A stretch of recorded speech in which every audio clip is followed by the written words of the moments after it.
ಎಲ್ಲರಿಗೂ ನಮಸ್ಕಾರ. ಇವತ್ತೇನು ದೇವನಹಳ್ಳಿ ವಿಧಾನಸಭಾ ಕ್ಷೇತ್ರದಲ್ಲಿ ಮಾನ್ಯ ಸಚಿವರಾದಂಥ ಸಮುದಾಯವನ್ನು ನಾನು ಬೈದಿದ್ದೀನಿ ಅಂತ ಫೇಕ್ ಆಡಿಯೋ ಮಾಡಿ ಬಿಟ್ಟಿದ್ದಾರೆ. ಅದು ನಂದಲ್ಲ. ಆಮೇಲೆ ನಮ್ಮ KH ಮುನಿಯಪ್ಪ ಅಪ್ಪಾಜಿಯವರ ಬಗ್ಗೆ ನನಗೆ ಅಪಾರವಾದ ಗೌರವ ಇದೆ. ನಾನು ಕಾಂಗ್ರೆಸ್ ಪಾರ್ಟಿಯಲ್ಲೇ ದುಡ್ಕೊಂಡು ನಮ್ಮ ತಾತ ಮುತ್ತಾತನ ಕಾಲದಿಂದಲೂ ಬರ್ತಾಯಿದ್ದೀವಿ. ಈ ಬಗ್ಗೆ ನನ್ನ ಬಗ್ಗೆ ರಾಜಕೀಯ ಕುತಂತ್ರಿಗಳು, ಕಿಡಿಗೇಡಿಗಳು ಬೇಕು ಅಂತೇಳಿ ಕುತಂತ್ರ ಮಾಡಿ ನನ್ನ ವಾಯ್ಸು ಇದು ಮಾಡಿ ಫೇಕ್ ಮಾಡಿ ಎಲ್ಲ ಕಡೆನೂ ಹರಡಿಸಿದ್ದಾರೆ.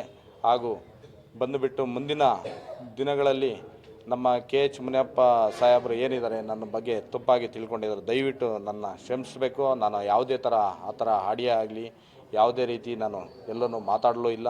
ಆಮೇಲೆ ಆ ವಿಚಾರವಾಗಿ ಫೇಕ್ ಮಾಡಿ ಎಲ್ಲ ಕಡೆನೂ ಅಳಿಸ್ತಾ ಇದ್ದಾರೆ.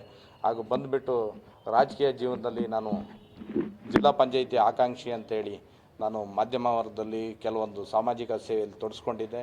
ಹಾಗಾಗಿ ಜನಗಳು ಸಹಿಸೋಕ್ಕಾಗ್ದಿರ ಈ ಥರ ಕೆಟ್ಟ ದೃಷ್ಟಿಯಲ್ಲಿ ನನಗೆ ಕಳಂಕ ಥರ ಅಂತ ಮಾಡಿದ್ದಾರೆ. ಆ ವಿಚಾರವಾಗಿ ನಾನು ಮಾನ್ಯ ನ್ಯಾಯಾಲಯಕ್ಕೆ ವರದಿ ಸಲ್ಲಿಸಿದ್ದೀನಿ.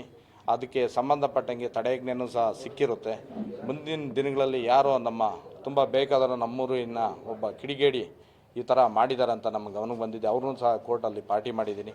ಮುಂದಿನ ದಿನಗಳಲ್ಲಿ ಅದೇನು ಅಂತ ಸತ್ಯ ಅಸತ್ಯಗಳು ಕೋರ್ಟಿನ ಮುಖಾಂತರ ಹೊರಬೀಳುತ್ತೆ. ಹಾಗಾಗಿ ಸಮಾಜ ಸೇವೆಯಲ್ಲಿ ನಾನು ತೊಡಸ್ಕೊಂಡಿರೋದ್ರಿಂದ ನನ್ನ ಮೇಲೆ ಏನು ಈ ಸಮುದಾಯ ತಪ್ಪು ತಿಳ್ಕೊಂಡಿದ್ದಾರೆ, ಯಾವುದೇ ರೀತಿಯಾದ ನನ್ನ ಆಡಿಯೋನ ಫೇಕ್ ಮಾಡಿಬಿಟ್ಟಿದ್ದಾರೆ, ಇವರಿಗೆ ಎಲ್ಲ ಮುಂದಿನ ದಿನಗಳಲ್ಲಿ ನ್ಯಾಯ ಉತ್ತರ ಕೊಡ್ತೀನಿ ಅಂತೇಳಿ ಈ ಸಂದರ್ಭದಲ್ಲಿ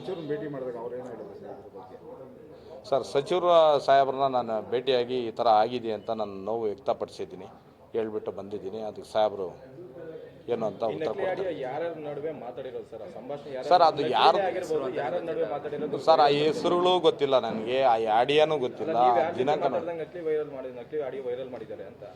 ಸರ್ ಯಾರೋ ವೆಂಕಟೇಶು ಅಂಥೇಳಿ ತೆಲುಗಲ್ಲಿ ಮಾತಾಡಿದ್ದಾರೆ. ಆ್ಯಕ್ಚುಲಿ ನಾನು ಜಾಸ್ತಿ ಬಳಸೋದೇ ಕನ್ನಡ.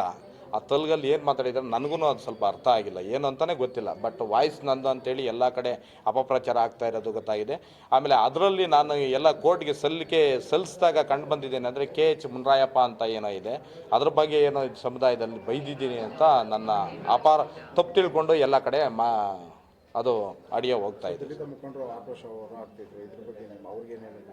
ಎಲ್ಲರೂ ಕ್ಷಮಿಸ್ಬೇಕು ಸರ್. ನಂದು ಏನು ತಪ್ಪು ಸಂಕಲ್ಪ ತಿಳ್ಕೊಂಡಿದ್ದಾರೆ ಅವರು. ನಮ್ಮನ್ನು ದಯವಿಟ್ಟು ಕ್ಷಮಿಸಬೇಕು. ನಾನು ಯಾವುದೇ ರೀತಿ ನನ್ನ ಸಮುದಾಯ ಯಾವುದೇ ಸಮುದಾಯದ ಬಗ್ಗೆನೂ ನಾನು ಮಾತಾಡೋದು ಇಲ್ಲ. ನಾನು ಒಬ್ಬ ದಲಿತನಾಗಿ ಯಾರನ್ನೂ ಆ ಥರ ನಾನು ಯಾರನ್ನೂ ನಿಂದೆ ಮಾಡಿಲ್ಲ. ಈ ಜಾತಿ ನಿಂದೆ ಮಾಡಿರೋದಿಲ್ಲ, ಸುಳ್ಳು.